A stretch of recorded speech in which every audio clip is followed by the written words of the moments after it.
And the thing is, I do believe there was talk about these things. I believe if we study history, the Confederates were able to shoot pterodactyls, back in the Civil War, and they spread these things out. Anybody can look it up online. Google it They yourself. spread these things out, and this is a historical fact. So, they spread this thing out, and it's got a huge winglet. It was a pterodactyl they shot. So, of course, these things have been around. Now, they went extinct, obviously, slowly, but surely. And so... What I'm saying is Jesus wrote a dinosaur to work. That's history. It's in the Bible. How to Train Your Dragon. Historical facts. And if you don't believe it, do your own research. Pull up Google. You'll find the picture, I promise. Oh my God.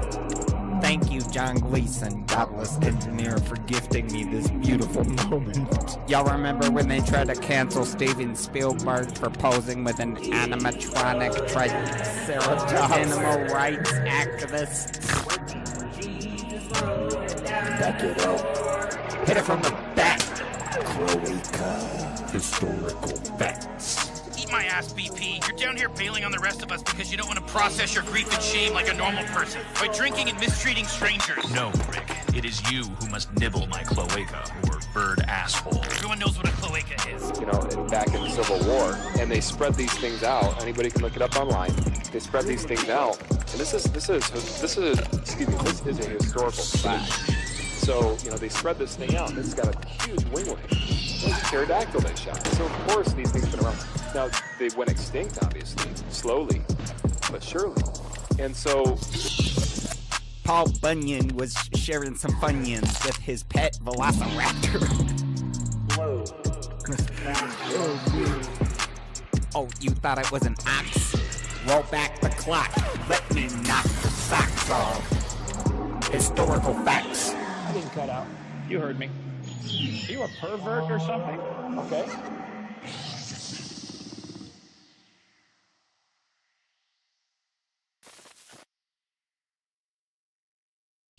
What's up, heathens? How y'all doing? I'm the Godless Engineer, and I critically analyze apologist claims to give you the best arguments and information so that you can stand up and use your voice.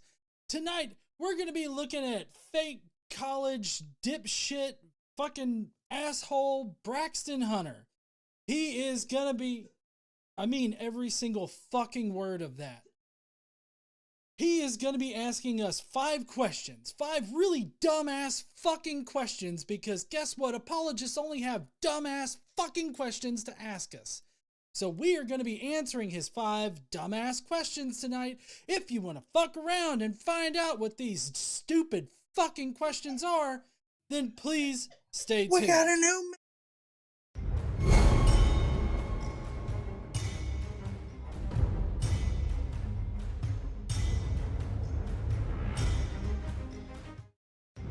All right, heathens. So Daniel M sent in a member chat saying David says good night. Eric Mishma says good night, David. And I have to say, David, I hope you have an awesome night tonight. Today is going to be a little bit profanity laden. I'm really heated and fired up because of all the fucking bullshit that's going on in the world today, in this fucking hellscape of a dystopian nightmare that we seem to be living in and day out for the past 2 weeks. This 2-week-long fucking year.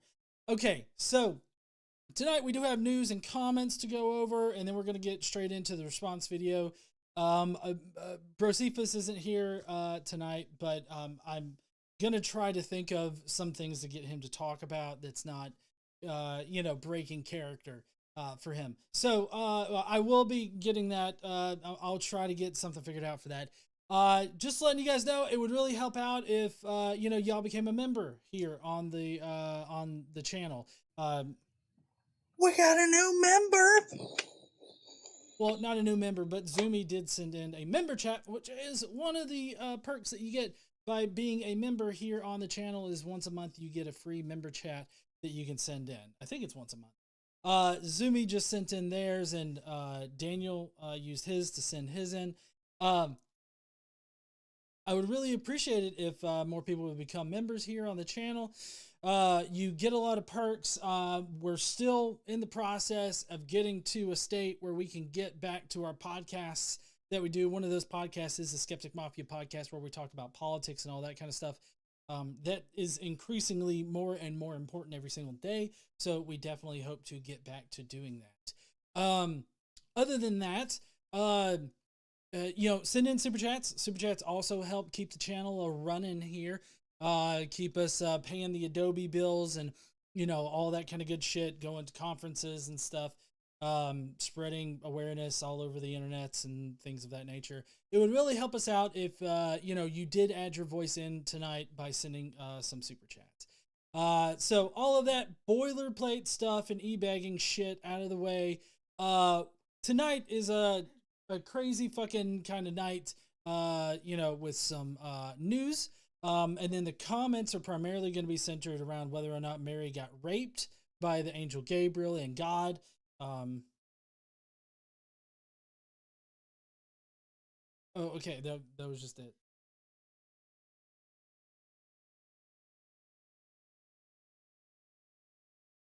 Oh, it's dumbass fucking questions, not dumb ass fucking questions. He definitely wouldn't ask anything about ass fucking. He would probably just go to Pornhub and search under his favorites tab. Probably.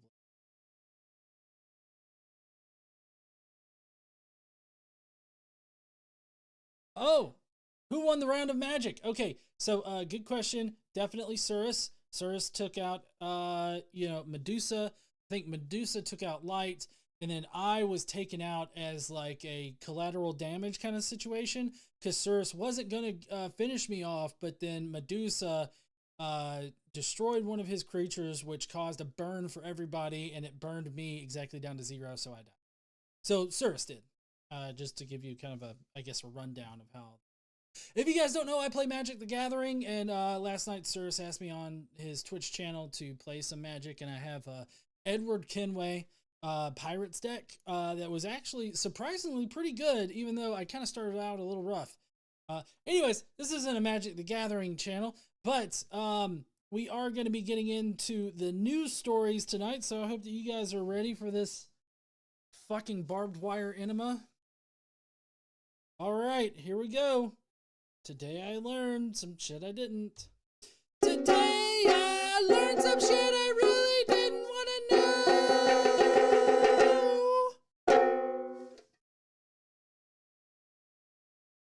Beautiful. Singles are going to drop sometime. Okay. First up on the news, and just so you know, my normal process for this is to write up some kind of witty, fun paragraph. Tonight, I do not have that. Tonight, I didn't write anything up. I'm doing these all off the cuff. We are freeballing it, and we are like fucking Joey in all of Chandler's clothes, going commando, and just sweating it up in there, freeballing it, okay? This fucking Nazi asshole right here, and yes, I say Nazi. He's doing the Nazi salute. He seems to be dog whistling to Nazis. Nazi sympathizers are basically the same as Nazis. So this is priest, whatever in the fuck. It doesn't really matter what his name is. I don't care. But anyways, so we're going to watch a video where he is going to give the grand old sick Heil and then try to make it out to be like he's saying that his heart goes out to him. Fun fact, that's probably what Hitler was also chanting in German as he did the exact same thing. But in either case, let's go on ahead and queue up this video here and actually see it so that, this is the thing. People on Facebook have been like, post a video. You can't just take a screen still of it and say, oh, look, he's Hitler. But, yeah, I mean, we're going to watch it so that you know that he definitely meant to do it, and he definitely meant to dog whistle it. This is the last stand. You have been blessed by Christ. Now go forth and suck my dong. A single including duet with Professor Sargent?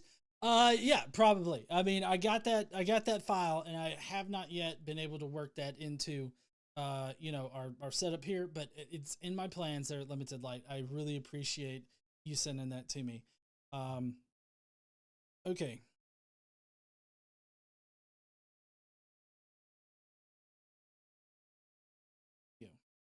There we go. Okay, he already looks very concerned. Okay, just commenting.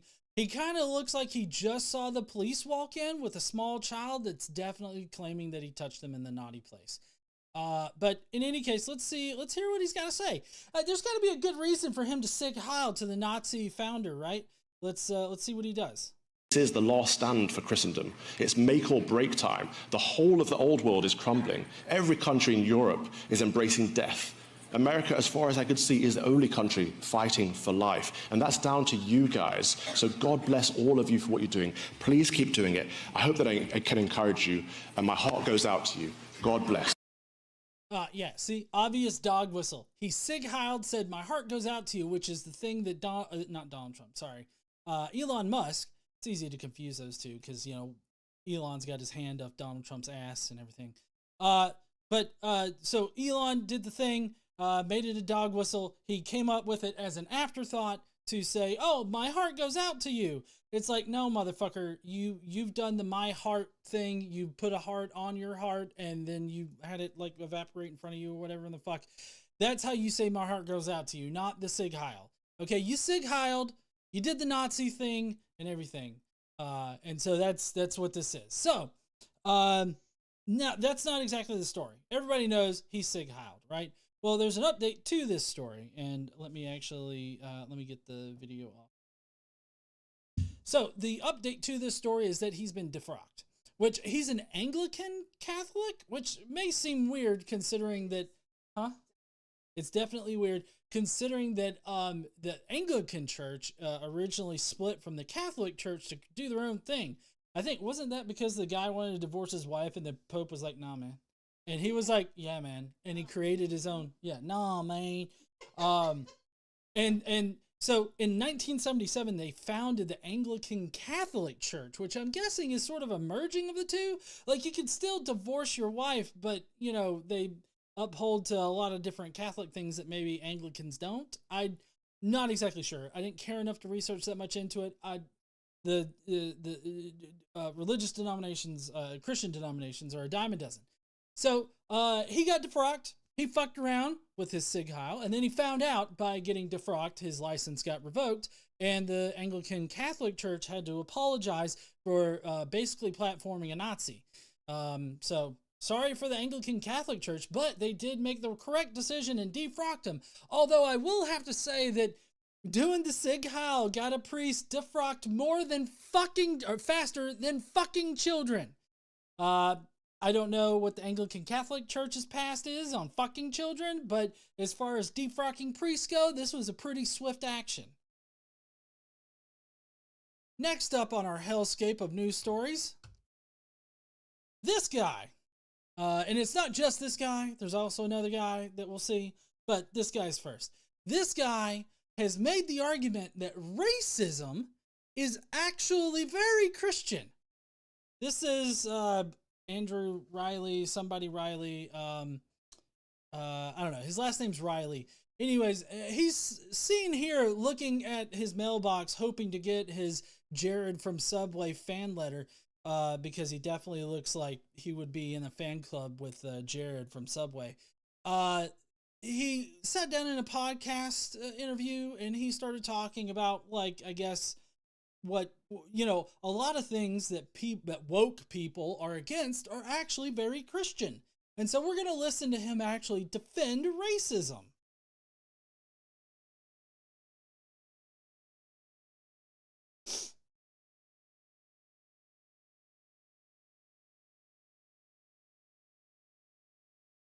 Sorry, I'm just getting this situation.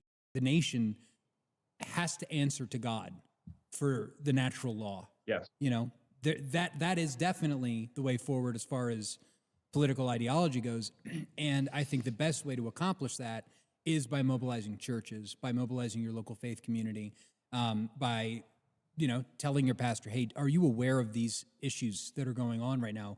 Will you preach about pornography? Will you preach about the false idol of Israel and Zionism? Will you preach about the modern false idol of racism? I mean, not once in the Bible is racism ever mentioned as a sin. In fact, it's encouraged in the Old Testament. Yeah. So it's encouraged in the Old Testament. Of course, this asshole right here is taking racism, like races, like and the Bible not preaching against racism and actually preaching for racism, is taking into the cultural context of the definition of racism, race is, I guess, because race has evolved a lot over the years. And at the time of the writing, at the time that the Bible was written, what you have are different people groups being considered different races. So that's why Jews today are considered both a religious group, as well as a race. And at that time, there were a lot of different races. Like the Amalekites were a race. The Midianites were a race.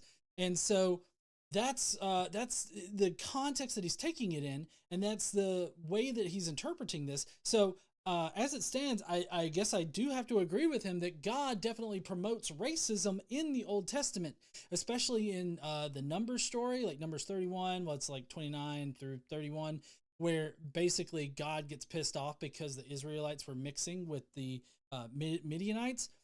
He was mad at them for race mixing. And that kind of thing is what pre-civil rights preachers would preach about whenever they were trying to biblically support racism against people of color. And of course, nowadays we have this resurgence of racism, this normalization of racism. And this is the exact reason why. This also plays into Christian nationalism because of what this guy said at the very beginning, because he said that people need to mobilize with their local churches. They need to mobilize and affect politically the government and affect the laws with their faith. So he's basically advocating for the pushing of white Christian nationalism, which we'll get more into here in a minute.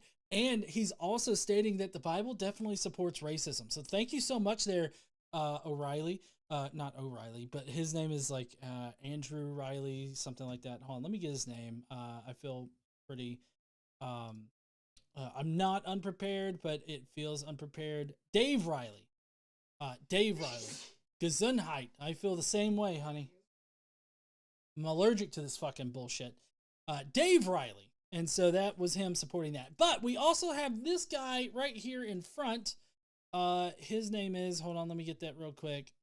Sorry, I don't care about racists enough to know their names, but maybe I should have for this.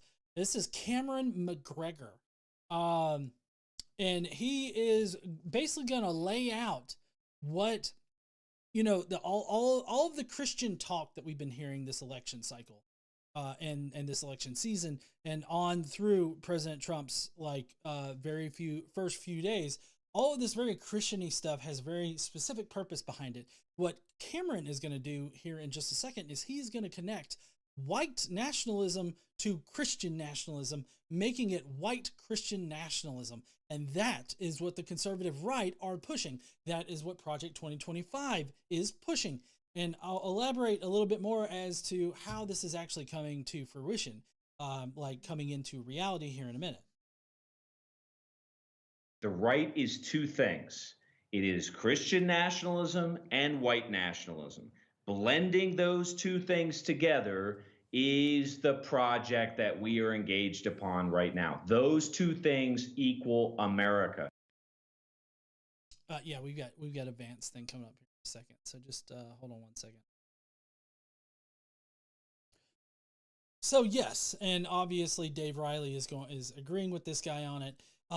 Basically, what they hope to do is to blend both white nationalism and Christian nationalism, and they are going to force everybody back into a pre-civil rights era sort of situation. I can only wait for the colored bathrooms to come back and colored water fountains and all this other kind of shit, because that's what they want to do. They want to promote white Christians to the very forefront of everything. They want white Christians to control everything, and they want white Christians to be just what America is, to represent what America is. That's exactly what he said in that particular little section. And how this is coming into fruition even now is that you have the government, it seems like every organization of government is repealing all people of color special holidays, like special holidays that recognize people of color in general. So like, Black History Month.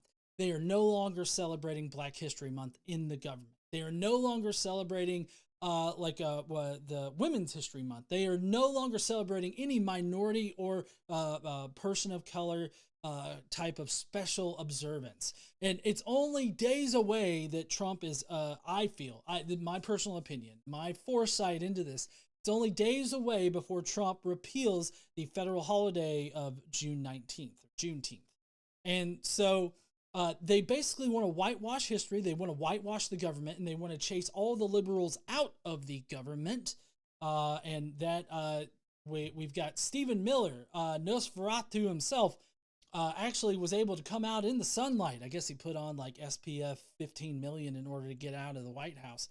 But he came out there and affirmed that all of these measures, the forced resignations, the deferred resignations, pushing people out of certain key positions, all of it is to purge the government of liberal influence and fill the government with conservatives. This is what is this has been the playbook of Project 2025 from the beginning. We all told you this shit was going to happen. If you didn't listen to us, well, you should fucking start listening to us now. And if you can't tell, I'm fucking pissed off about it. Anyways, that's it for that news story. Y'all ready to go to Vance? Hell of a segue, huh? All right, so now we are going to lead into, this is a perfect segue, Vance is going to show how white Christian nationalism is definitely being pushed into the public eye and being normalized through interviews and all this other kind of stuff. So we're going to cut to a video now of Vice President Shitstain, which, as you can tell, he's presented here with a Donald Trump shaped, anal thing, probe, bead, anal bead. Yes, Donald Trump anal beads shoved up his ass, and he's definitely feeling the vibration when Donald Trump buzzes it for him. That's exactly what's going on. You see that face? You can tell that face is his ass is vibrating, okay? That's his ass is vibrating face. All right? Nobody fact check me. Nope, fact checking isn't, but community notes are, and I hope the community notes, whenever they get implemented here, will definitely affirm, yes, this is his anal bead buzzing face. All right. I gotta find VLC. Here we go! But there's this old school, and I think it's a very Christian concept, by the way, that you love your family, and then you love your neighbor, and then you love your community, and then you love your fellow citizens in your own country, and then after that, you can focus and prioritize the rest of the world. So basically he's saying it's a very Christian concept to love your family first, and then blah, blah, blah, blah, blah, blah, blah. And that whole thing, like coming up with that is not a Christian concept, for one. For two, it directly goes against the teachings of Jesus. So either Vance is just using the Bible as a shield to push his white Christian nationalist agenda, or he really is ignorant about what's in the Bible.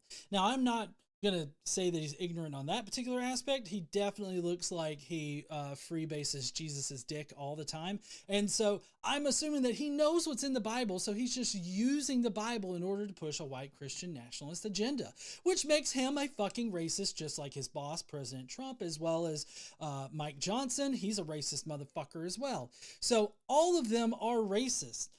Some of those who burn crosses also hold office, okay? That's something that Tom Morello said of Rage Against the Machine recently. He changed the words so that it was more reflective of, modern shit. But anyways, I'll let him continue with his, racist bullshit here. But just keep in mind that what he's saying is not actually solely Christian or even inspired by Christianity. That's just how he wants to structure it and how he wants to force everybody to structure. All right, hold on. He wants to force everybody to abide by this. So, honey, does that mean that they're not really the party of freedom? Oh, yes, I agree. They never have been. The conservatives have never been the party of freedom, despite what little fucking anal beat up his ass guy right here. I don't know if y'all know this, but when you get to heaven, your moral actions are not judged. You're only judged for believing in me. Thank you. That's pretty good. Daniel M says, I like Vice President Shitstain better than Pants. Dump is still a good name for President Dump. Yeah, Vice President Shitstain. I mean, doesn't it look like he just got told that they were going to look at his like browser history, and you know he's just shitting himself right now?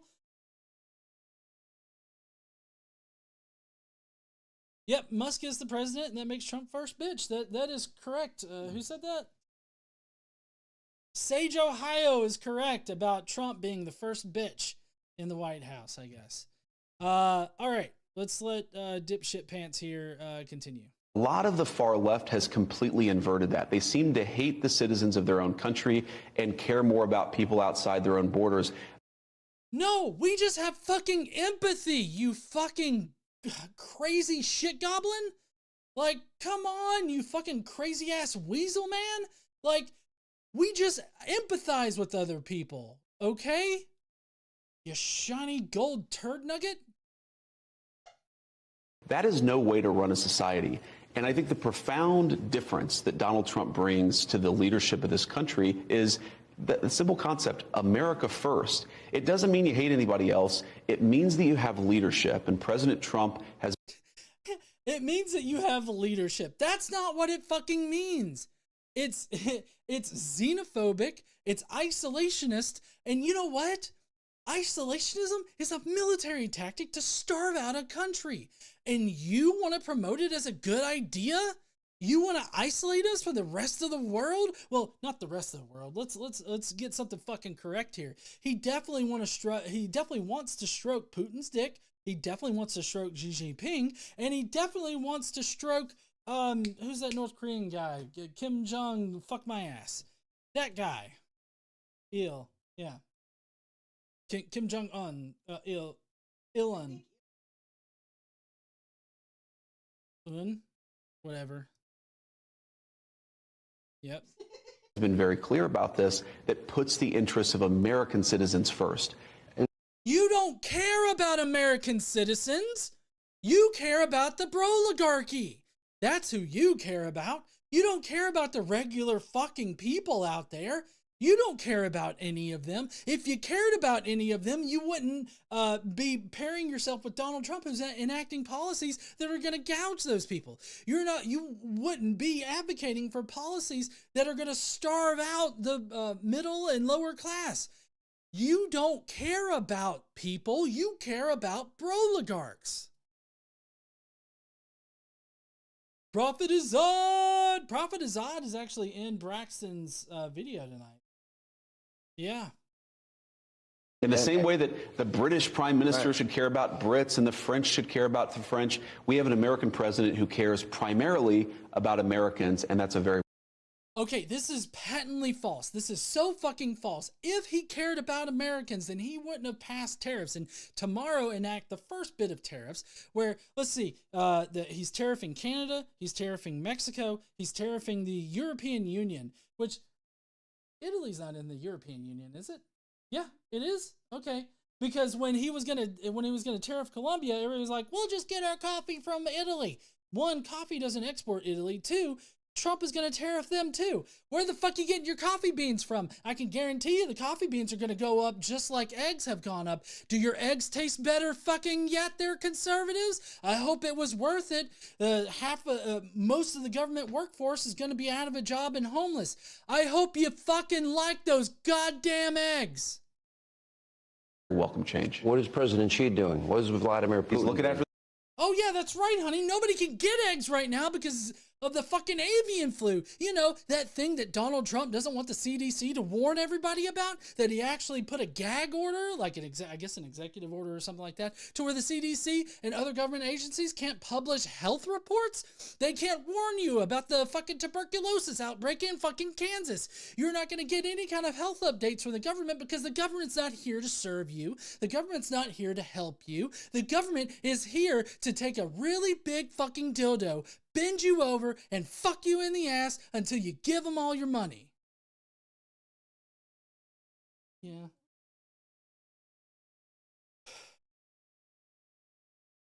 The Chinese. Putin is looking after the Russians. That they're entitled to do that. Thank God we now have an American president who's looking after the citizens of his own country. In 2020, I had 10. I'm sorry, Braxton. I don't give a fuck about you, right? Sorry, let me get this shithead off the screen. Okay. Again, I disagree. Donald Trump does not care about the American people. If he did, then he wouldn't be passing laws that would make air travel less safe, and he also wouldn't be putting tariffs on like literally fucking everybody, starting trade wars on like how many different fronts? Let's see, Canada. Let's see, Canada, Mexico. That's our northern border, southern border. Europe for some fucking reason over there. We've also got a potential war going on with fucking Denmark of all places to get Greenland. Panama, we're gonna go to fucking war with Panama apparently. We're pissed off Colombia. I don't know. Are we still doing tariffs on Colombia or is that off the table? No fucking clue. So let's just go ahead and assume we're eventually going to put tariffs on Colombia too. So like it's like 5, 6, 7 different like trade wars and then 2, possibly maybe 3 like real fucking wars. I'm sorry, is this guy caring about the American public? Oh, hey, you know what's also caring about the American public? The fucking United States Iron Dome. Did you know that the Iron Dome is going to cost over $2,000 trillion? Like, take $1 trillion. That's a fucking lot, right? Well, in order to build like an Iron Dome, as the name suggests, it would be stupid and useless because you can only protect an area of what, 150 miles? 150 square miles is what the Iron Dome can protect, and it only protects against short-range missiles. Isn't that right? Short-range? Short-range missiles. So basically, we can defend all of the missile turrets from Mexico or the missile turrets from Canada. We can defend those. You know what we can't defend against with the fucking Iron Dome? ICBMs, which are the primary threat to America because of how we're positioned in the world. So, I hope that you want to spend, or at least you want the federal government to spend. I don't know how. I don't know how they're going to spend 2,000, well, no, sorry. I thought it said 2,147 trillion. Like, so, huh? No. Okay. Almost 3 trillion. Sorry, my eyes saw a comma instead of a point. Oh.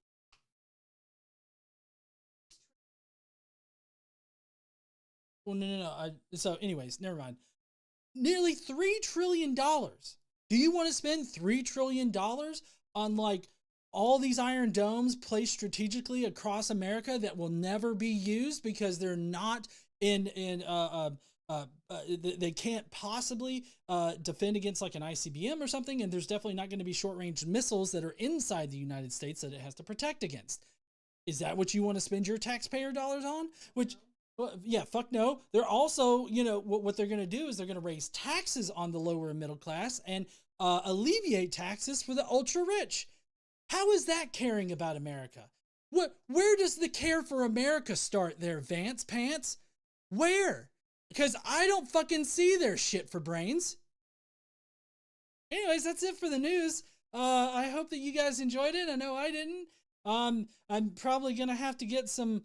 What do you do to prevent ulcers? I don't know. Is it Pepto and like some kind of, I don't know, Mylanta? Yeah, something like that. Anyways, let's talk about comments. Luckily, this is off the topic of politics, so maybe I won't get so heated. Sort of some shit. Anyways, here we go. Here's some comments. Comments of the day. Prepare to facepalm yourself into next week.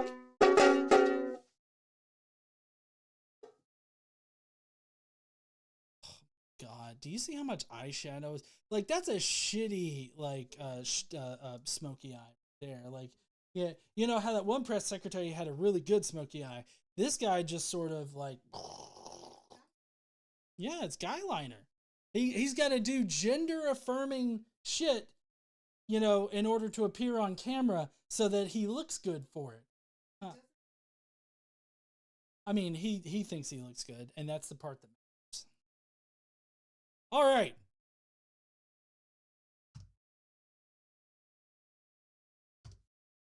First up is James Rovira, I guess. James Rovira.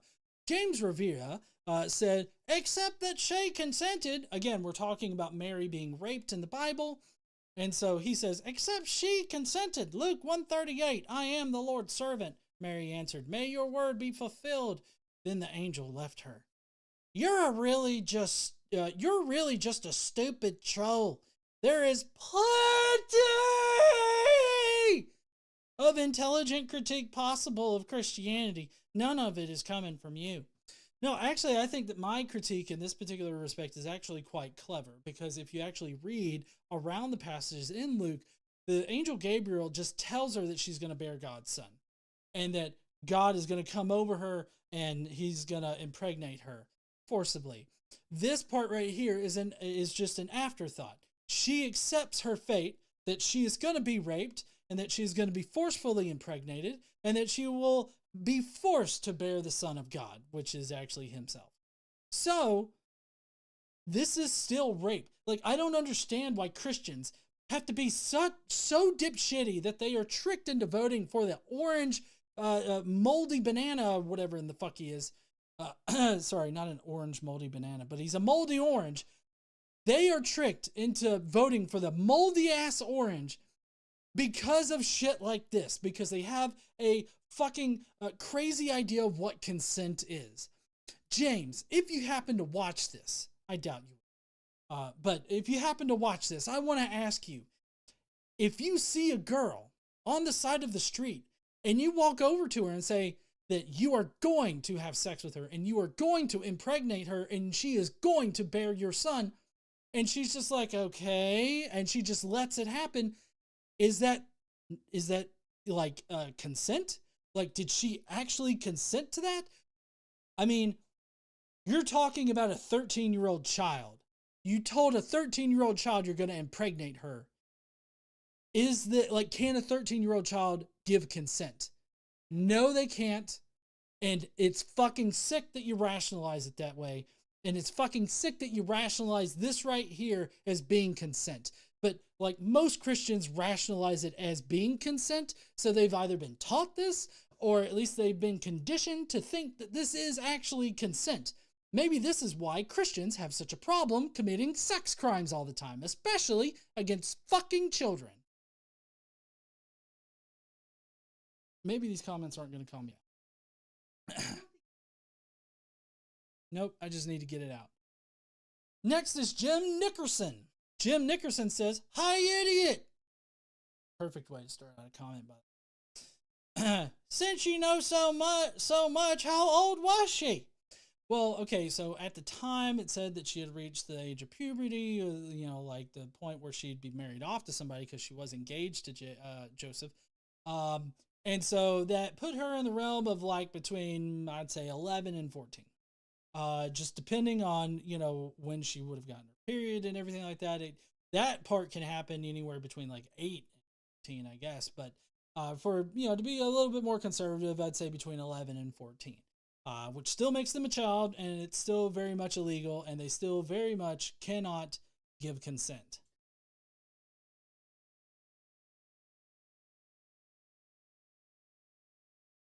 Right. That's a good point to bring up. Sonja in the chat said there's a power difference between God and Mary that makes me skeptical of how consensual it really was.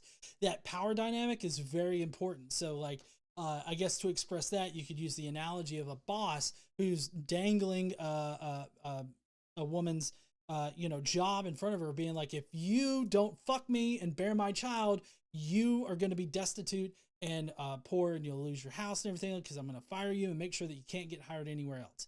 And so, like, that's the kind of power dynamic that we're talking about. Do you actually think that Mary had the ability to say no, or had the option to say no? I don't think so. Yeah, I don't think that she had the option. I think God was going to do it whether she wanted it or not, which is disgusting to say. I hate putting it like that, but that's how it was. So Jim continues with, yeah, I didn't think you do. Actually, I can make a pretty educated guess on that there, Jim. So how about you try fucking again, okay? Because the Bible doesn't say anything about her being a child. Another page ran by immature morons.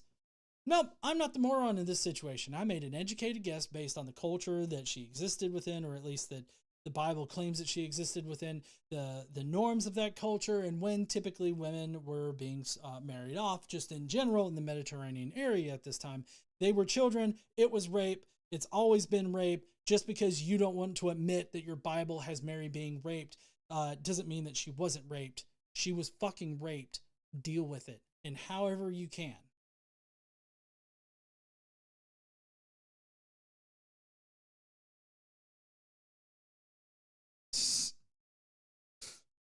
Yeah, it definitely seems like a weird way to say yes. Like, I guess so.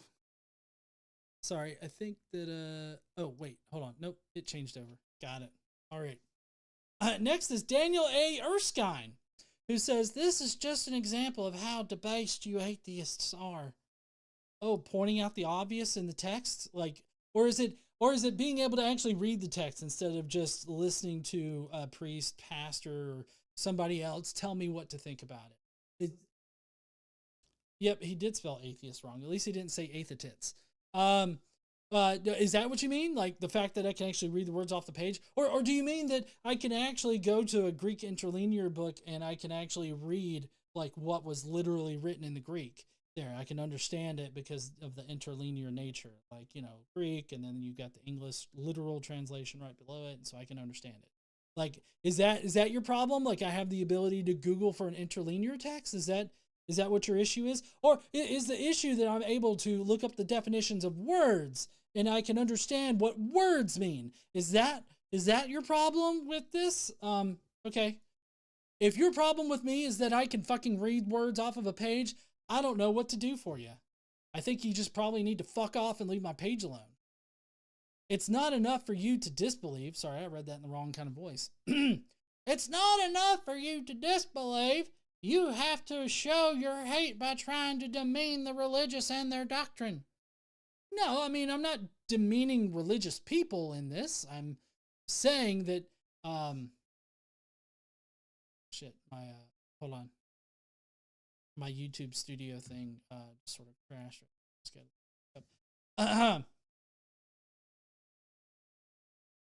No, I'm not demeaning religious people in this. I am just pointing out how in the text Mary is raped. So, like, I don't understand why this would be a problem. Like, again, reading words off of a page are a problem. I'm not sure why you're on fucking social media. Next up is Gregory Jewell, who says, I'm assuming that everyone on this page agrees that the entire story is a myth.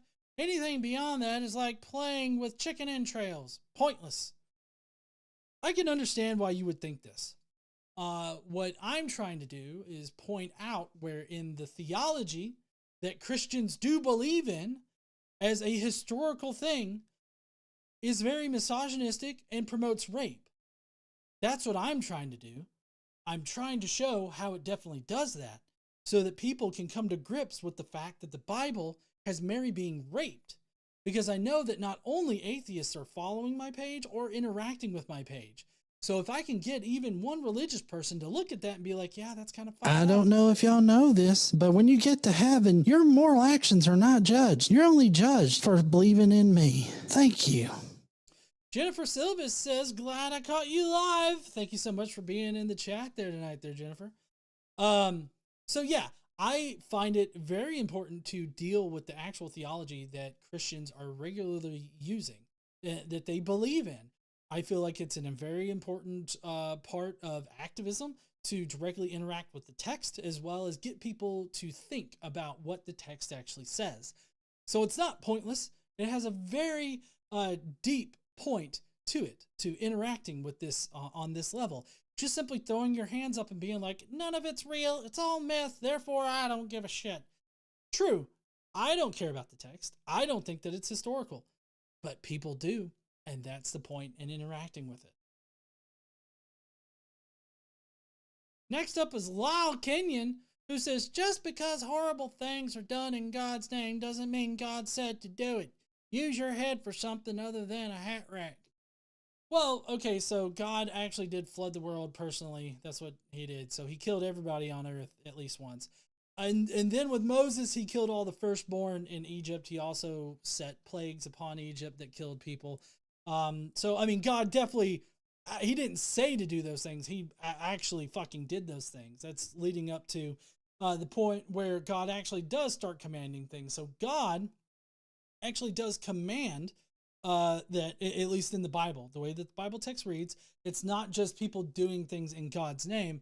It is very much God commanding like the genocide of people. It's very much God commanding that the Israelites kill small children by shoving a sword into their chest. So don't let conservative dipshits like Kyle here, or Lyle, not Kyle, sorry, Lyle, don't let him try to convince you that God cares about babies' lives, or that Christians should care about babies' lives, because not even their God cares about babies' lives. He doesn't give a shit. He told the Israelites to kill babies. So why is it that he would tell them to kill babies if he fucking cared for I don't babies? know if y'all know this, but when you get to heaven, your moral actions are not judged. You're only judged for believing in me. Thank you. Yep. And my next edited video that'll be going out next week is going to directly cover that particular thing that the puppet Jesus just brought up. Trickster says, let's see if YouTube will let this fly. Trump is a felon and a rapist. Well, Trump is a felon and a rapist, which is what Trickster was trying to say. Yes, he is.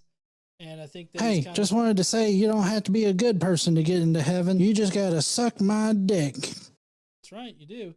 CJS says, but don't wear mixed fabrics or eat shellfish. I know, that's so much worse than killing a baby or raping a woman, isn't it? Eating some shellfish. I love me some shellfish. I'll eat shrimp like nobody's fucking business. And obviously me chowing down on some fucking fried shrimp is gonna be worse than raping someone. You don't think so? I'm not a horrible degenerate because I like some shellfish? Okay. It seems kind of bass-ackwards, doesn't it? I'll eat shellfish, but I won't rape a woman. What's wrong with me? You'll make me some garlic butter shrimp with some jasmine rice? That sounds delicious. Well, no, not tonight. You know. All right, well, that's going to be it for Lyle's comment here, and that's it for the comments in general. I hope that you guys enjoyed it. Know that I enjoyed getting out my anger and frustration. I really needed this right now, and I'm glad that you guys are here to listen to me. The 65 people that are watching, you guys are awesome. I appreciate having you. All right, let's get to, especially you, honey. I appreciate having you here all the time. All right, now here's the response. We've got Braxton Hunter. I will try to calm down so that I'm not. Yes, I will. I did start off calling him a lot of names, and I do not take those back whatsoever. Right, I meant it, and I'm not sorry. I don't have the bandwidth to really care about the sensibilities and fifis of shithead apologists. And maybe I have this opinion of Braxton because he's going to be having a debate in the near future on whether or not trans women are women. So I can't stand transphobes. I used to be on personal messaging basis with Braxton on occasion. No more. I'm sorry. I can't handle it like emotionally, and still don't take back all the names I called at the beginning. Braxton, if you get this far in and you heard me call you those names, I meant it truly from my heart. And no, I'm not going to do the Sig Heil, because guess what? I'm not a fucking Nazi. It's not okay. and dog whistles shouldn't be promoted. And if Braxton seems to think that it's a harmless thing, I'd like to see him do it. Braxton, if you agree with Elon Musk and that fucking priest, that Anglican priest, well, you do it. Post up a single video of you sending your heart out to all of us. Braxton, I want to see you do it. Anyways, all right, so Braxton, what questions do you have for us? I am so excited to hear what questions you have for atheists this year. In 2020, I had 10 questions for atheists, and the response was pretty big. I put my reaction to the videos that atheists made in response to it into a playlist on this channel that you can check out, and I still get answers to those questions to this day. But now, as 2025 is upon us, I've got 5 questions for atheists in 2025, given certain events and current debates in the worldview discussion arena. If you're an atheist, I want to know what your answer is to these questions. Okay, I am here to give my answer to these dumbass questions. Let's start it off. Let's kick it off with number 1 there, Braxton. So let's just jump right in. Question 1. Cameron Bertuzzi over at Capturing Christianity recently caused a lot of controversy by saying he no longer takes atheism seriously. Yeah, we covered this video. So if you want to go back and watch the live where we covered Cameron's atheism is silly and I don't take it seriously anymore, definitely go and watch that. I had a lot of problems with this video, and so I'm interested to see where Braxton goes with this. I don't want to listen to Braxton because I don't want to listen to Cameron because he is also a shithead who looks like he's probably, doing the toes thing in like a really furry carpet, but he's probably doing it in like a cat litter box full of cat turds. That's kind of what it looks like. That's the face that he's giving right now. We should put this out there for everybody. Cameron likes to dip his feet into cat feces and roll his toes around, feeling the squishies between them. It's what Cameron does. Spread it around. Nobody cares about facts anymore. Atheism. We have these really powerful arguments, at least from our perspective, on the theist side, like arguments from fine-tuning, but that's not a strong argument. That's actually an incredibly weak argument.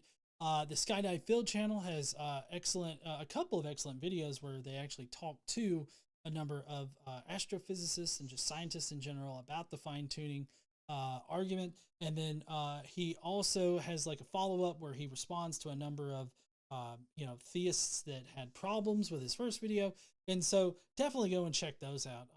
After the show, I'll try to remember to link those in the description.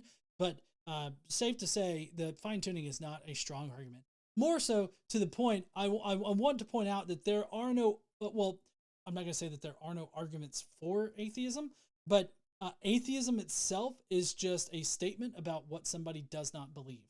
I do not believe in any gods, and I do not believe, therefore, I do not believe any gods exist. That's not a positive claim about whether or not God exists. That's a positive claim about my current state of belief. I just don't believe. So, considering I'm only making a positive claim about what I personally do and do not believe, that is the evidence for my claim that I do not believe it. Unless you can find some way of using an MRI machine, or maybe you can use some of your magical Christian powers to read my mind. I guess then you could probably disprove me by showing me that I really do believe in God, which some Christians out there actually do, but they do it using the Bible. Atheism is not a positive claim. We are not making any kind of claims that need evidence in order to back them up. What we're saying is give us evidence that your God exists, or that a God exists. Fine-tuning does not work for several different reasons that we could go into, or you could go and search my channel and find, all of the fine-tuning arguments, which, that would actually be a good idea for a playlist that I could do. I could do a playlist where I go through all of the fine-tuning arguments that I've handled, and you could go and binge watch that. But the fine-tuning is definitely not a good argument for God. But just because I'm saying that's not a good argument for God, I'm not saying that therefore atheism is true. I'm saying that you, Braxton shithead, have not yet proven that your God exists. I get that you believe that you've proven it, but your arguments do not prove that your God exists. You have yet to meet the burden of proof. You need to provide the evidence. I don't have to provide shit. Yes, there are arguments on the other side that are meant to show that it's unlikely God exists. It's unlikely that your God exists specifically.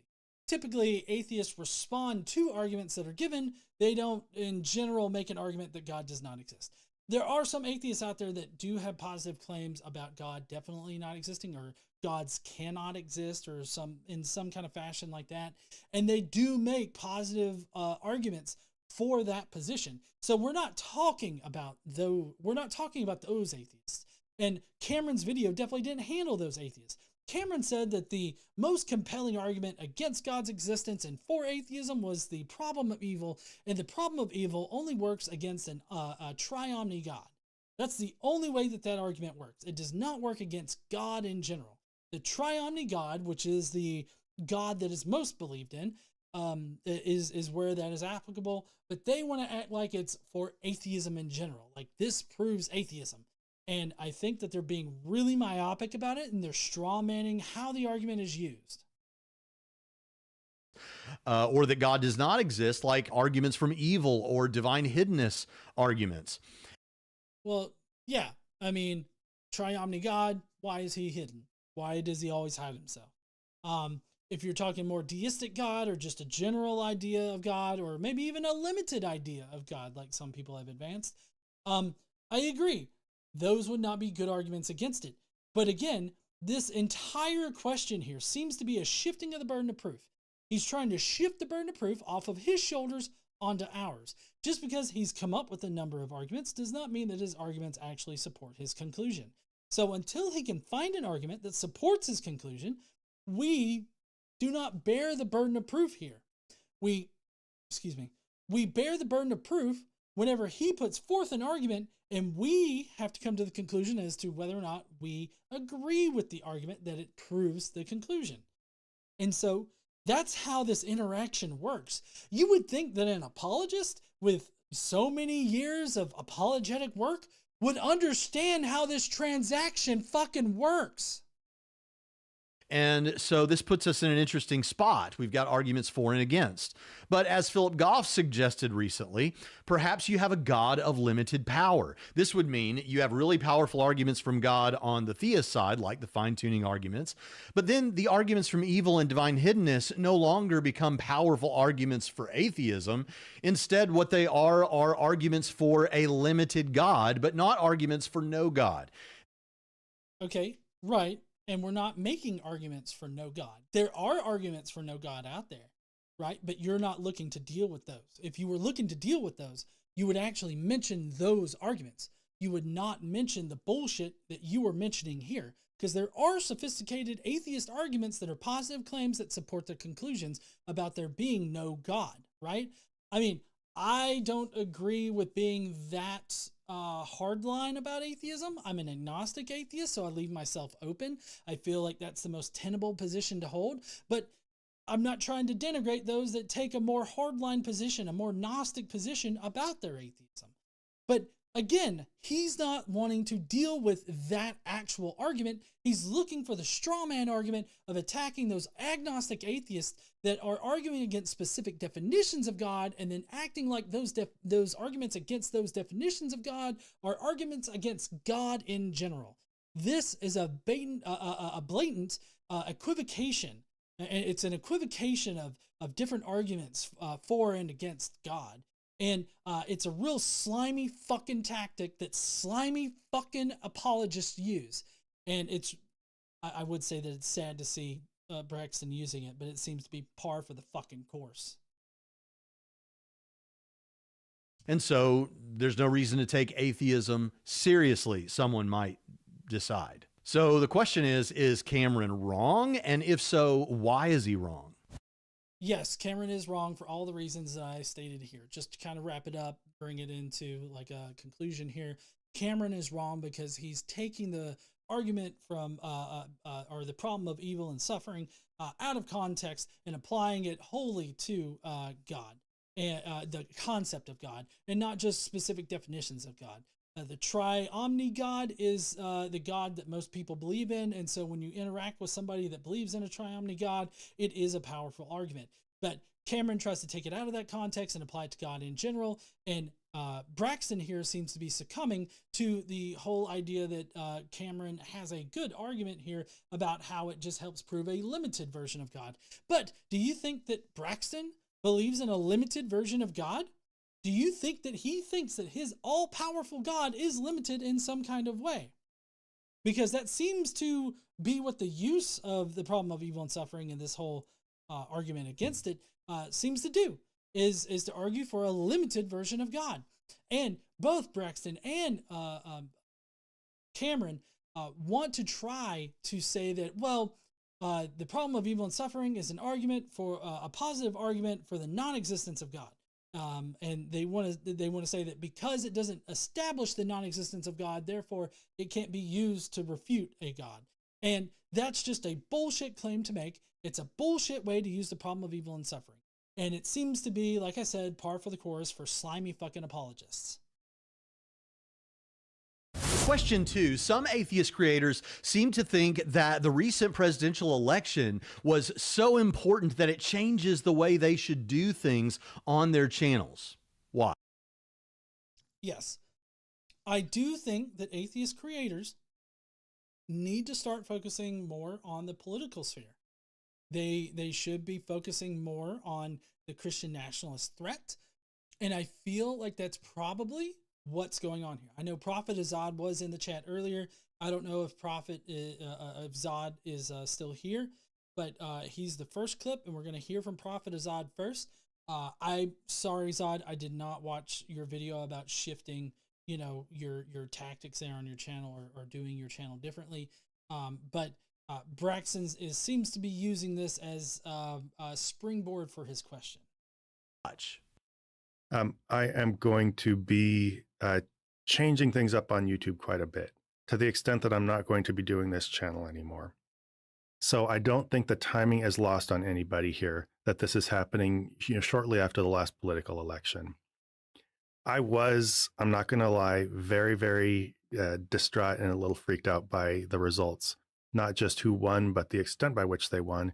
And that does get us all thinking about our future and our safety and what things are going to look like going forward. Basically, what that did is that just jolted me. For a while, I just kind of been on the treadmill doing what I was doing. I wanted to get off at some point doing something different. And so this election and the little jolt that it gave me just kind of pushed me off the algorithm treadmill and gave me the prompt to just do something a little different. I am shifting gears a little bit here and widening the lens, so to speak. And I want to talk about it because I've changed my mind since my last video. I posted a kind of off the cuff video of my thoughts and feelings post-election. And I said that the political conversation, I didn't want it to set the tone for future videos. And I didn't want to get into politics. And I wanted to stay focused on what I was doing. But I changed my mind. Why do you think that this election was so impactful to atheists in this way? Oh, you're trying to tell me that you don't know Braxton? Or are you just playing fucking dumb? Because yes, I agree, honey. You're playing fucking dumb. You know exactly why atheists are so upset by this election. Because we know that Donald Trump is a puppet for Christian nationalists, specifically the Heritage Foundation, who published Project 2025, who is looking to Christianize America, to make America a Christian nation again.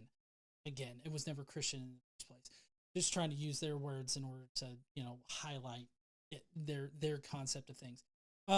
But it's the Christian nationalist threat that has changed so many minds, because we can see in the politics how Christianity is being thrusted upon the public, how it's being pushed through the government, and how the government is using Christianity as a shield in order to persecute minorities and people of color, just the lower middle class. Like, they are using Christianity in order to convince people that this is a good thing to do. and they are forcing children to give babies, to give birth to babies. They're forcing them to carry their rapist's baby. Like, these are all things that they're basing in Christianity. They're using their Christian belief in order to force these things upon the greater public. So yes, we care. Yes, this election was very meaningful and impactful to atheists, and it's because Donald Trump is a fucking shithead who is being used by Christian nationalists to fuck over America. And if you didn't get that fucking memo from all of the content and everything that's being said, then you're just not fucking listening. What did it reveal about the culture? What did it reveal about the culture? Well, it seems like a lot of people can get really cool with misogyny, misogynistic culture, rape, the forcing women to do their will, which I guess is really, all of this is covered under misogyny, racism, promoting one religion over others, forcing children to listen to religious ideology and to be taught about religion in public schools, to drain our public school system so that vouchers can be used to fund religious schools, so that children of different faith can be forced to suck Jesus' dick, so that school administrators can watch children suck Jesus' dick in real time and they can get off on it. Like, those are the reasons there, Braxton. And if you can't see it, then you're blind as a fucking mole rat. Actually, yeah, that mole rat seems to be a good descriptor here. Question 3. Many atheists are determinists, meaning that they don't believe in free will, at least not of the sort that many people think of when they hear the term free will. They believe that the past history of the universe is like to a billion trains of dominoes or trillions of chains of dominoes that result in the past history of the cosmos, the formation of your physical body, your past life experiences, your neural structure, and the firings of neurons in your brain that are your choices, but could not have been otherwise. Well, so as far as determinism goes, I would say for any particular decision point, like in anybody's life or at any point in history, the way that I think of it as if you visualize that particular decision as a box, right? And that box has two sides of it, right? You've got inputs, and then you got the output, which is the decision that's being made, right? So for any decision point, do you have the ability to change the inputs of that system? Like, do you have the ability to change what factors swayed you to one decision or another? Do you really have control over that? If you were to take an instance where you made a decision and theoretically, as a thought experiment, you could rewind those events, feeding in the exact same inputs to that system. Do you think that there is some kind of magic variability that causes the system to choose one thing or another? Do you think that? I don't believe in some magical goo that causes things to change like that. I think that if you take a decision point, you feed the exact same inputs into it every single time, something that you can't change, you're going to end up making the same decision every single time. And so you have a freedom of choice, right? But that choice, that freedom to choose, is governed by outside factors that you can't control. And so, like, I can't control the makeup of my brain. If I could control the makeup of my brain, I would make it so that I didn't have clinical depression. I would make it so if I could, make the decision to change how my body functions, I wouldn't have diabetes. Okay? Like, those are things I cannot control, and therefore these represent inputs to the system that are out of my control. So I, for any decision point, would end up making the same decision every single time because the inputs are going to remain the same.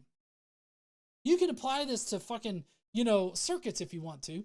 If you've got some box that contains some kind of circuitry, right? And you consistently feed the same inputs into the box, you're going to consistently get the same input out. Vice! Vice says Braxton Hunter, Braxton Hunter, Braxton Hunter.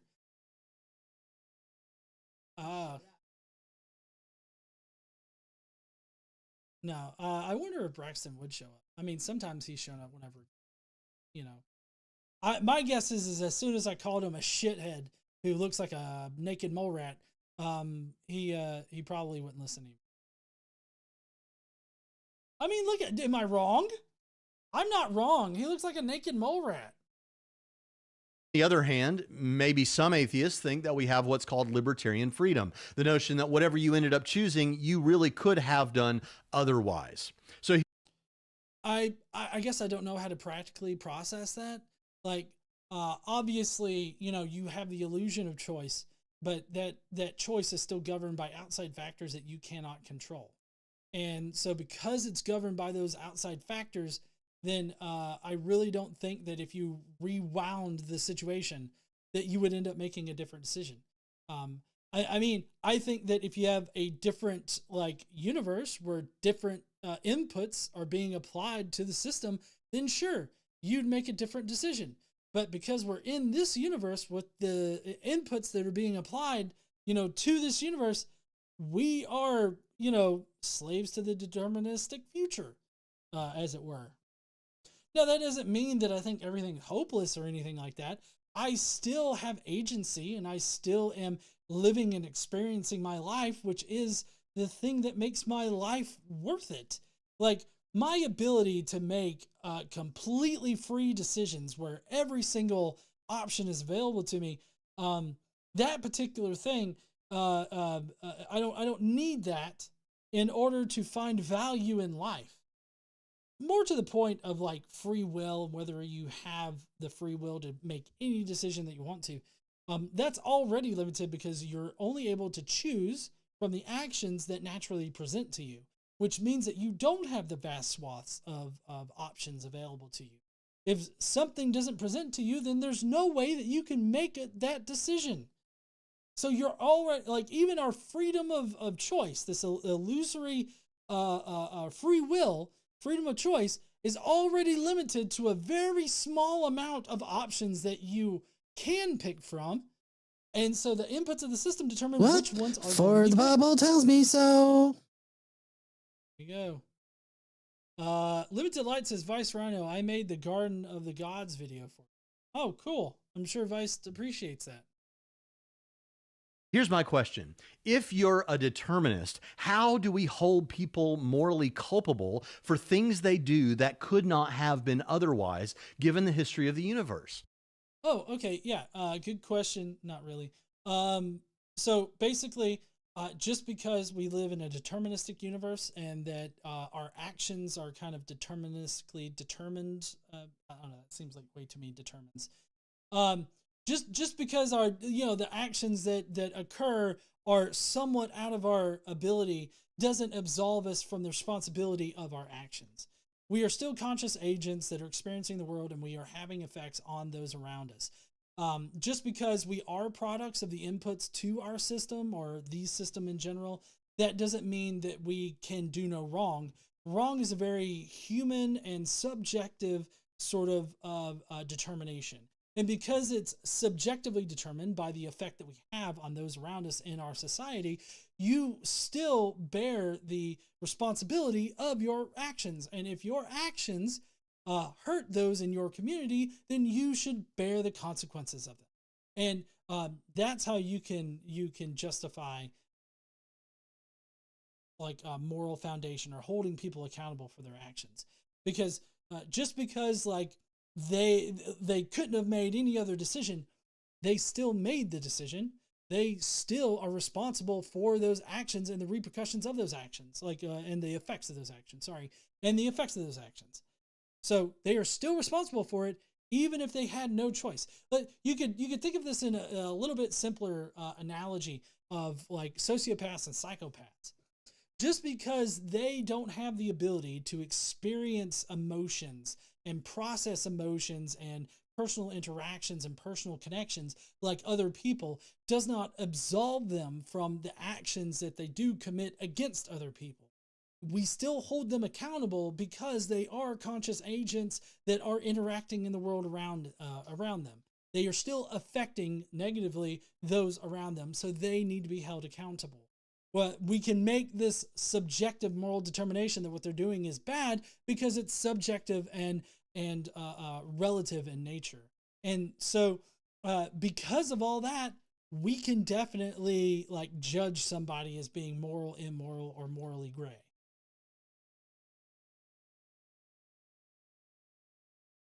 Potty, yeah, he looks like he's riding up on a really high white horse, and I'm not going to say he's wearing a white hood, but he probably has a cross on, and it's probably burning. And if it is the case that you believe in free will of the libertarian sort as an atheist, how is that possible without God? Now, well, I think that the answer, like, I don't believe in that kind of free will, but I would think that the answer would be the same as mine, that the morality and moral conclusions are subjective and relative in nature. And so because they're subjective and relative in nature, humans themselves are coming to these conclusions, and we can formulate our own moral foundations, and we can make moral determinations without the need for a magical sky wizard. And I mean, that would be the justification of it. It's no different than my justification of it. just as a note, there are many determinists who will say they are compatibilists. And what that means is not that libertarian freedom is compatible with determinism. Compatibilists hold that determinism is true. It's just that we can hold people morally culpable in spite of the determinism. That moral culpability is possible, is compatible with determinism. So, I mean, yes, I guess that would classify me, but it's because of the subjective nature of morality, and because it takes some kind of like sentient creature or some kind of consciousness in order to come to those determinations. These morals and everything don't exist outside of the human experience, or the I guess the sentient experience. I won't be so specious, I guess, to say that it's just a human experience. The sentient being's experience.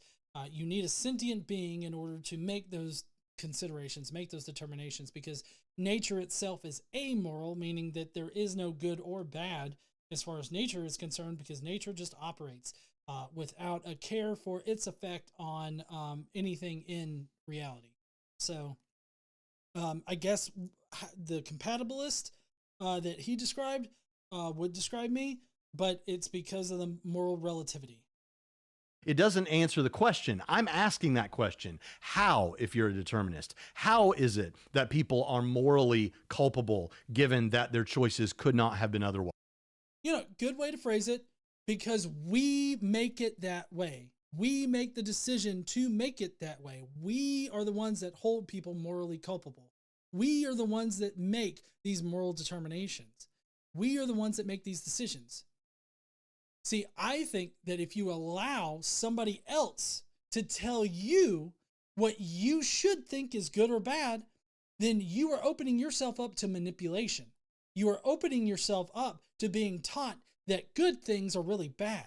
Like, you know, two guys getting married, or two girls getting married, or just acknowledging fucking science by saying that, oh, sex and gender are different and gender is complex. Intersex people fucking exist. Like, just, okay, I'm getting off into the weeds on that. And if you believe in free will, how is that possible without God? Number 4, Richard Dawkins has long been praised by atheists as one of the 4 horsemen of the new atheism. But recently he's caused some controversy with some comments about the trans debate. For many atheists, he's right about science when it comes to young earth creationism versus evolution, but he's wrong when it comes to this current cultural debate. Right. So what Dawkins is engaging in is an argument from false authority. Dawkins thinks that just because he's like an evolutionary biologist or whatever, that he knows exactly what the science is behind sex and gender. And so for him, the only genders or the only sexes really that exist are male and female, XX, XY. And right, that's not even true. Intersex people exist. but also he wants to narrowly define it so that he can rule out that trans people exist, and that, you know, a trans woman isn't really a woman, you know, being really extra shitty like that. So he's using an argument from false authority in order to claim these things.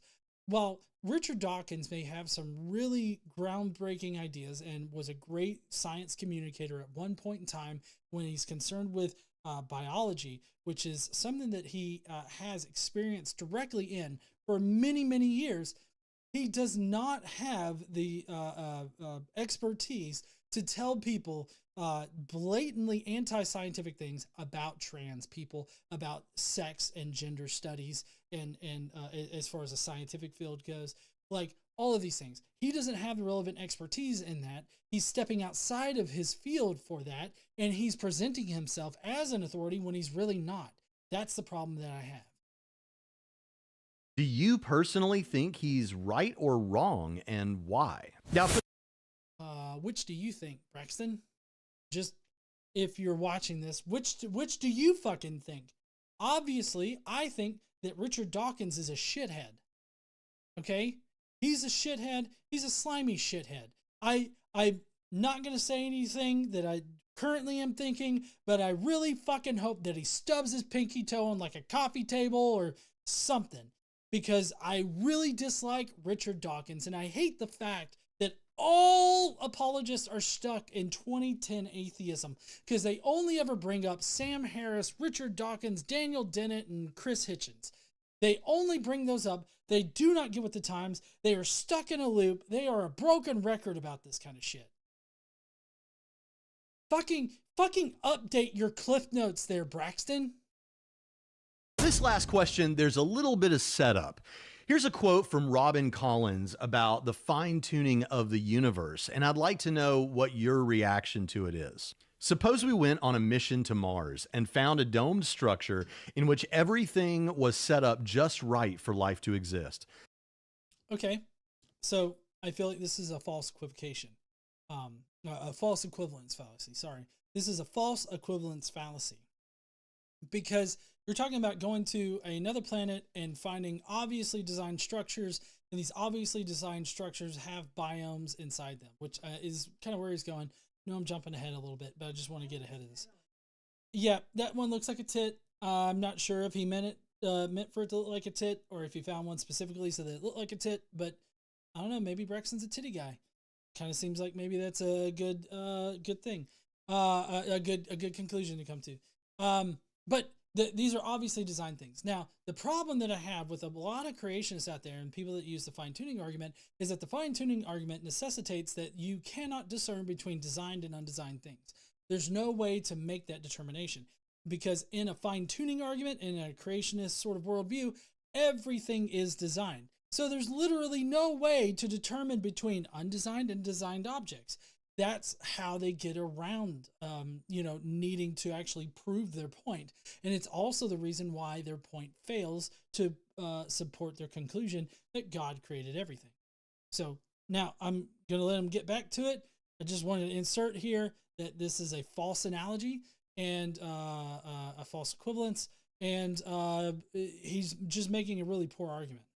The temperature, for example, was set to around 70 degrees Fahrenheit, and the humidity was at 50%.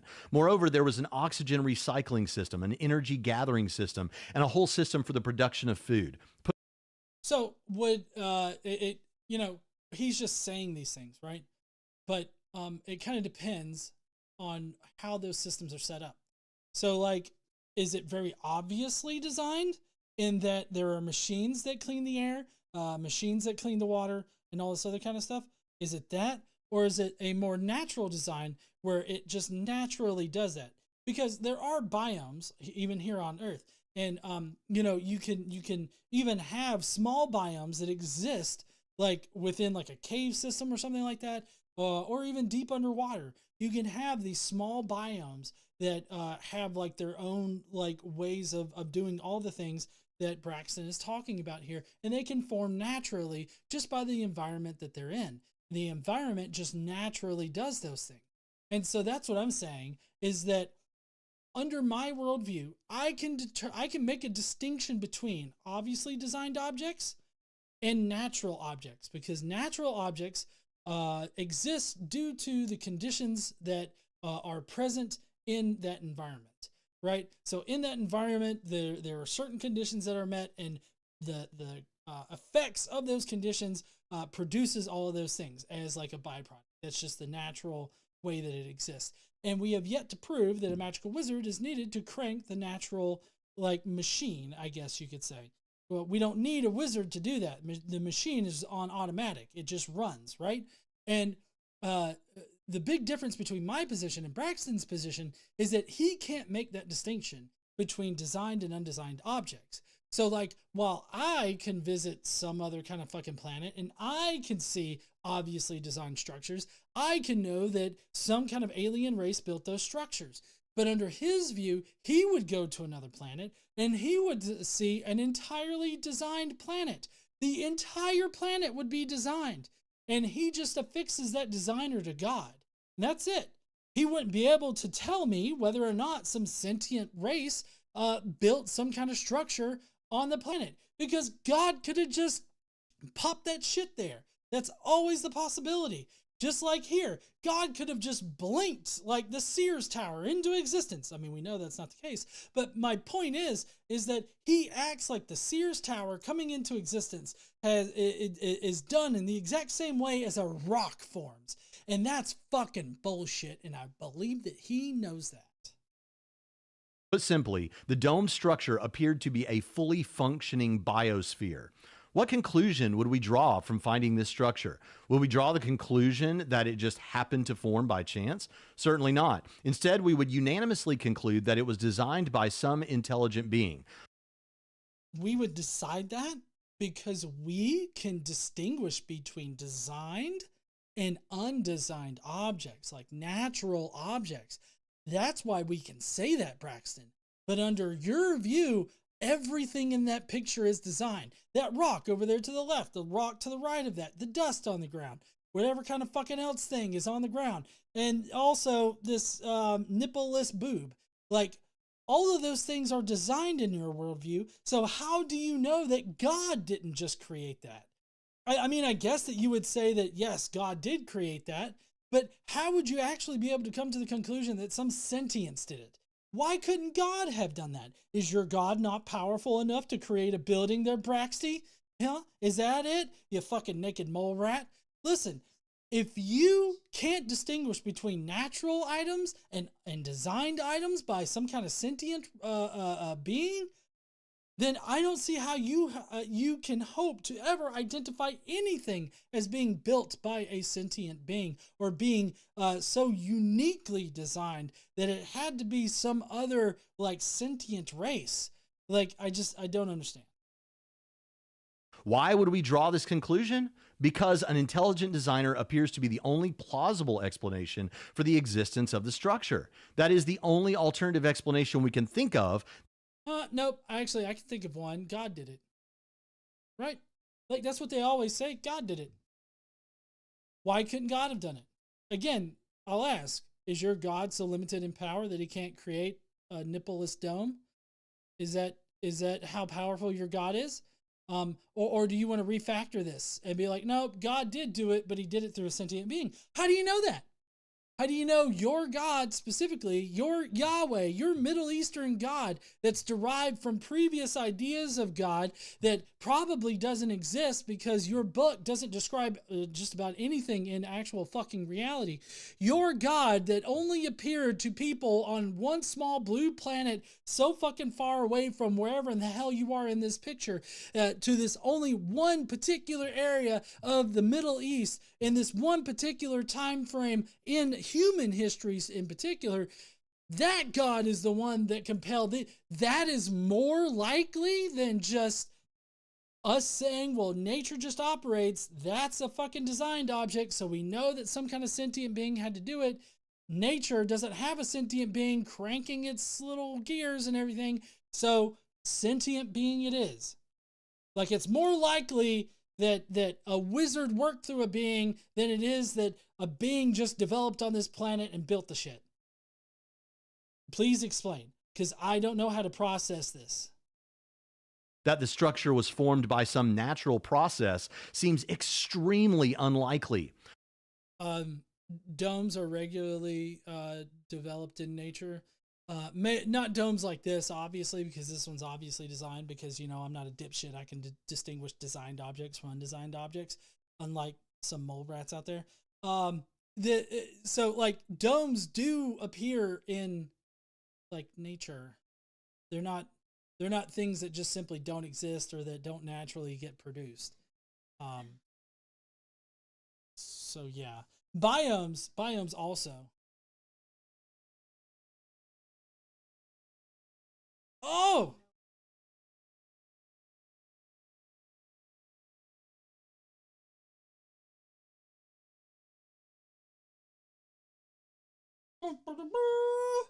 I'm gonna fuck you over.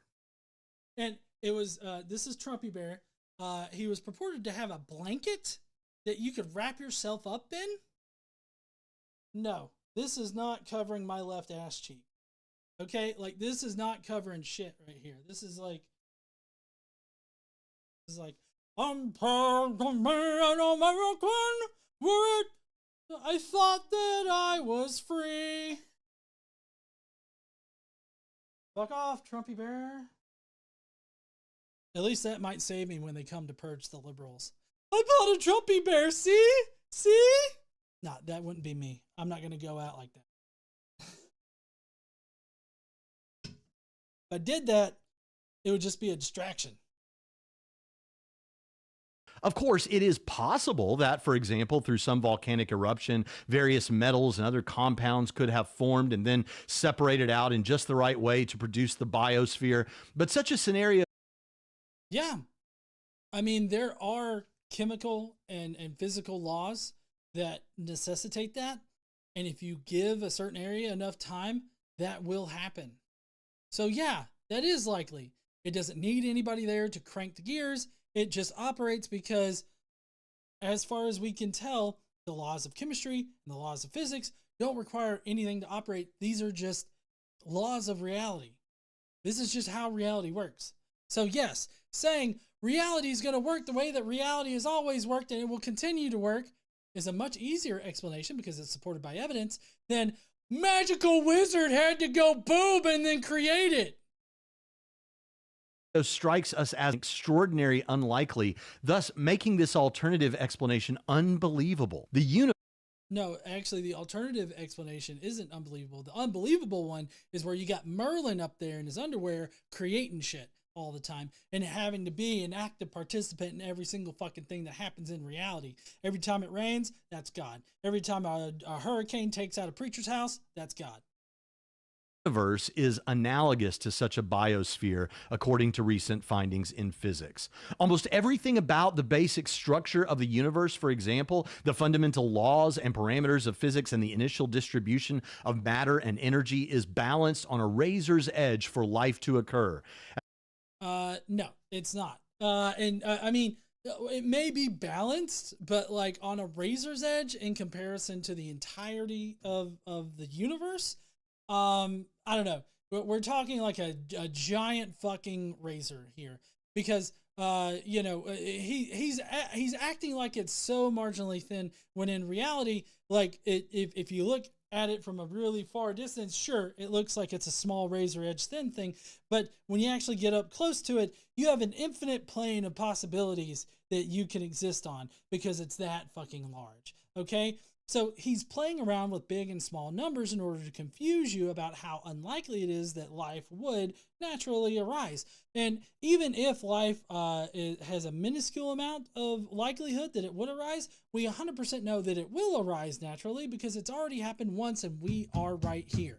Okay? So we've also been able to determine the likely amount of planets out there that would be hospitable to life, and that's still in the billions of planets. So like he wants to make it out to be like it's this marginally thin like amount, but it's really not. As far as like in quantities that we're used to,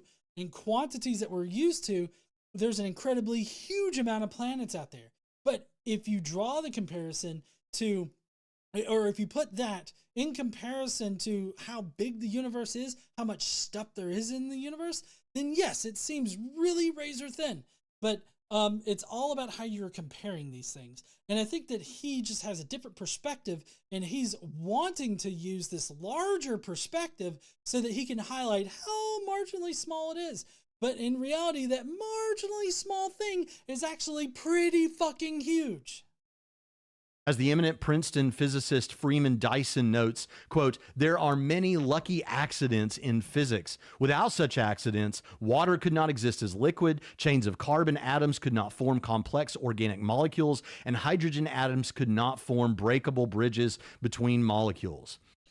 Well, so what he's talking about are these like constants that they say are fine-tuned. And there's an infinite amount of different values that can exist within there, but we also don't know what the dynamics are between the values. Like we don't even know if these values can change, like if they're just sort of, they're just there as a necessity for like any kind of physical space-time, or if those constants can be changed, they can hold different values, then we don't know how one value would affect another value. And so we don't know those intricacies, and we probably never will. We will never know exactly how those constants interact with each other. So there's no way that we can make a determination like this is the only configuration that life would populate in. Now, this is the only configuration that our particular kind of life and our particular kind of universe would pop up in. Sure. But that's what he's doing is he's jumping from our universe exists with these properties, and these properties make up our universe.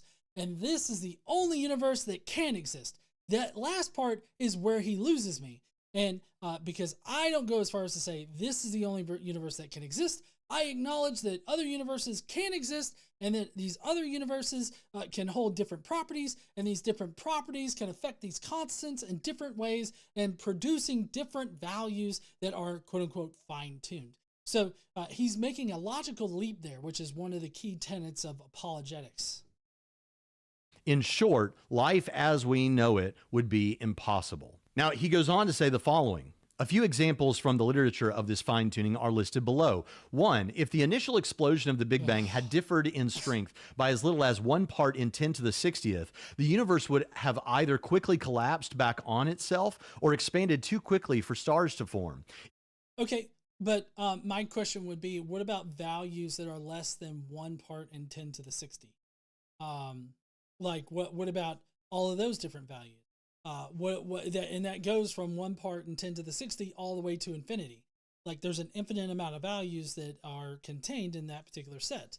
So like no amount of like deviation that you could point out there, no matter how small that is, like you would still have an infinite amount of values that could fit in there, right?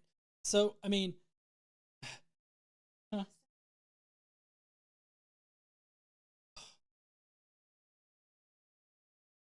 right, I'm going to get it, sorry.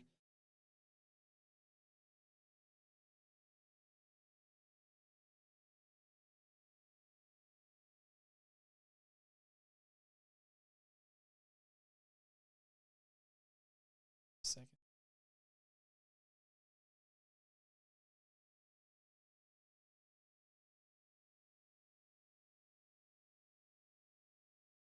See, input.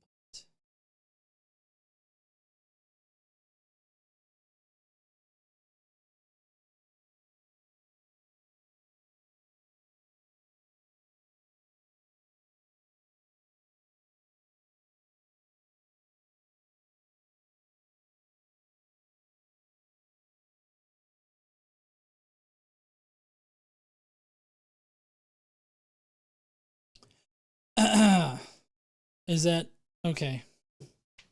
How's that?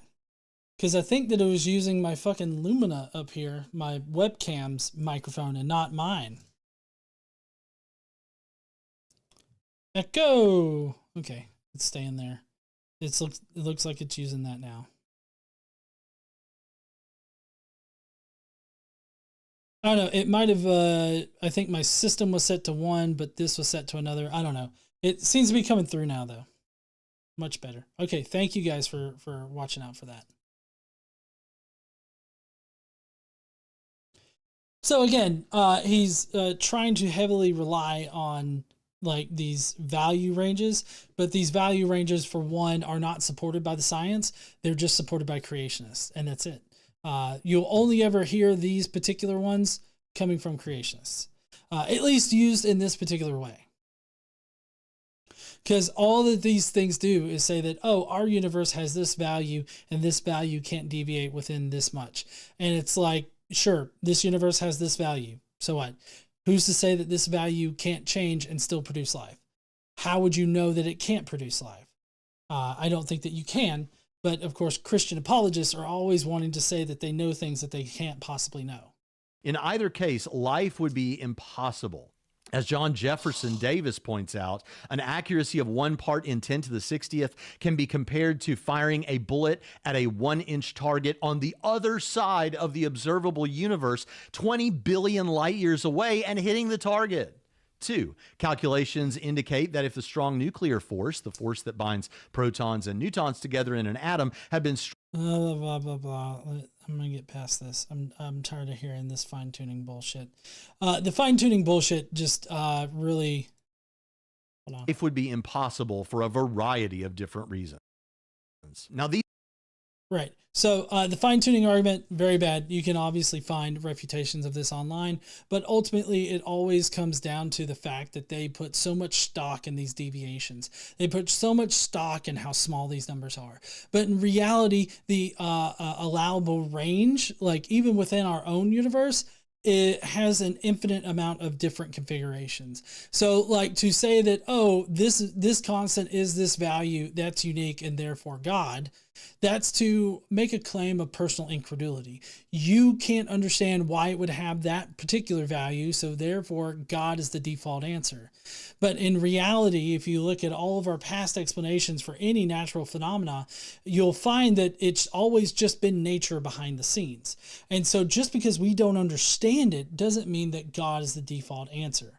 He is portraying God as the default answer until we can prove him otherwise. This, again, like we started off with in this video, is a shifting of the burden of proof. He's trying to shift the burden of proof off of himself and onto those that are refuting the fine-tuning argument and are refuting his personal version of God. These are some of the kinds of facts that are often used to make fine-tuning arguments. Some of the best arguments for God's existence according to almost everyone involved. So that's a subjective determination made by apologists in general, not everybody involved. If you go and you ask an actual scientist and not some kind of creationist dickhead, you're definitely going to find them disagreeing with the fine-tuning argument, pointing out a number of its flaws. So definitely search those out. Like I said, I'll try to put Skydive Phil's interviews and his long ass documentaries down there about the fine-tuning argument. But essentially it all boils down to them making a mountain out of a molehill. And it's just, it's crazy that they still try to do this. So here's the question. Are we wrong to think that this supports theism? Yes. If so, why? Because you're a dipshit. I mean, I don't know how else to put it. You automatically ascribe God as the default answer. If we can't explain perfectly why something is the way that it is, you fall back on your default explanation of God, which is a, God of the gaps kind of argument. So your personal incredulity about these very complex scientific subjects apparently seems to be the explanation for God. You're too stupid to figure it the fuck out. So therefore, God did it has to be the better answer. Of course, this is coming from the same asshole who loves to portray, look at the trees, as a good fucking answer to something or a good fucking proof to God. So it's no surprise that he would ask this kind of question and that he would use God of the gaps argumentation in order to prove that God exists. You can't explain something? Well, that means God did it. And you better not question it. So, yeah. And that's actually it for Braxton's video tonight. I'll leave it on this fucking face right here because that's how I feel. Huh? The fuck was this video? Why did the Skeptic Mafia make me watch it? I have no fucking clue. Well, they voted for it, and I didn't tell them who it was by. Anyways, that's going to be it for the live stream tonight. I hope you enjoyed it. I know I partially did. And if you will, please go down below and let me know what you think about these 5 questions. What are your 5 answers to these questions? I hope that you were keeping track of them. Maybe you could answer them down in the comment section down there. Just let me know what you thought about Braxton and all of his shit. And while you're down there, why don't you smash that like button and subscribe if you like this kind of content. And don't forget to stand up and use your voice. Bye, heathens. But don't go, because we do have the Skeptic Mafia to go through. In case you don't know, and you weren't here at the very beginning, the Skeptic Mafia is the memberships here on the Godless Engineer channel. And the mafiosos, as I call them, they get to pick what video we are going to watch on Friday nights. And they get to leave a comment about it. And I put it up late today. But it looks like the Skeptic Mafia still showed up. All right, let's get that down. Now, zoom in. Okay. All righty. So first up is hold on. There we go. Let's see. Mark Fernkoff says, "Arg! New bank card. None of the auto payments are going through, and apparently I'm not getting notifications of. I am not getting notifications of no payment. Didn't even know there was GE Live video response stream tonight because I didn't even know my membership had expired due to this fiasco. The live stream has already started and I'm not watching. I gotta get this blunt rolled and smoked before 8 so that we can watch the new Dexter in time before it finishes before 9 for Toast to Toast AM. We gotta watch Dexter too. It's the season finale. We're gonna figure out how he's gonna fuck up that killer. Woo! I'm not gonna ruin it for anybody, but you know. It should be no surprise. Dexter fucks up a killer. That's just what happens. So I'll have to rewatch this stream later. Man, first world problems are a bitch. Video response? Yes, I gotta thank Richard Dawkins for helping me with my deconstruction decades ago, thanks to his marvelous work, The God Delusion, and he's an expert on the facts of evolution, but as I said last week, his transphobia is despicable and he just needs to retire and shut up. Okay, I love and worship the gorgeous goddess Candy Black. I gotta get back to this blunt work later, heathens. Thank you so much there, Mark. I know that you're watching this on the rerun, so I hope Dexter was really good. The finale was good. Can't wait for Resurrection. And I guess I'll see you next week, okay? Next up is Hellbound Hillbilly that says, this entire list seems to be 5 examples of how this schmuck didn't bother to listen to the responses before, missing any argument that wasn't what he'd imagined. That's a pretty good summary. Maybe Hellbound Hillbilly could do the Friday night streams and it'll just be like 5 minutes long. This shit's dumb. Don't watch it. Bye, y'all. And then we're done. I don't mean that as, I hope you don't take that as derogatory. I get it, that it's very simple to refute, but I like your response there, Hellbound Hillbilly. Next is Jonathan Nickel, who says, we got this video. I see a few responses to Braxton's latest questions for Atheist vid already. His questions may be new, but I don't find them all that impressive. 1. Cameron Bertuzzi may not take atheism seriously, but I see no reason to take Cameron seriously or care what he has to say. Cameron clearly doesn't understand atheism, and by quoting Cameron, I see that Braxton's clue tank is also running on empty. From someone watching American politics from outside your country, I'm still deeply concerned about what is going to happen in the U.S. over the next 4 years or more if Trump manages to maintain his grip. I have been watching the news. I have seen Trump's reversal on climate issues, his attack on diversity and trans rights. The only reason I can see for Trump to be opposed to equality is that he wishes to create an environment which promotes prejudice. His policies are already promoting the ideas of the religious right, and from what I see, this is just the beginning. 3, I am not a determinist. We have biological drives which determine when we should eat, sleep, etc. But decisions regarding how we interact with other people are our own, and we should be held accountable for our actions. We do not answer for any proposed God figure, but rather to a society as a whole who will judge us, take action if we break the rules that it imposes. Okay, I'm perfectly fine. I mean, I disagree about the deterministic part, but hey, I love disagreement, and I'm fine with people that I disagree with. I guess that's what differentiates me from some other people out there. 4, Dawkins does not speak for atheism. Nobody speaks for atheism and has no spokesperson. I may accept Dawkins's views on evolutionary biology, but he holds views I do not agree with, such as his anti-trans ideas. I agree. 5, comparing the universe to a biosphere, a man-made structure designed to create a specific environment where life can thrive, is not only not analogous, it is another variation on the watchmaker argument.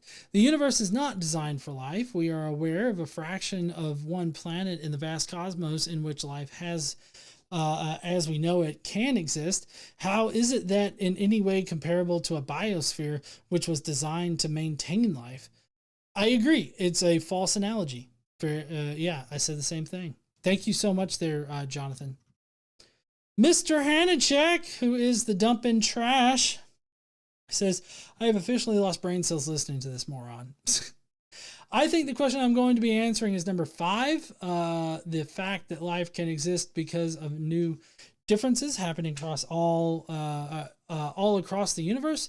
What I'm trying to say is shit happened and we're here, so why are you complaining about it? And why are you trying to bring in something that you can't even prove really existed? Oh wait, because God is good, and God is good all the time. God is good all the time, and all the time God is good. I hope you could feel the sarcasm in that last statement. Please remember, Casey is almost always right. To Miss Casey, what can I do to help encourage you and John to get back to reading? I personally would like to know how I'm going to be burning in hell. Thanks.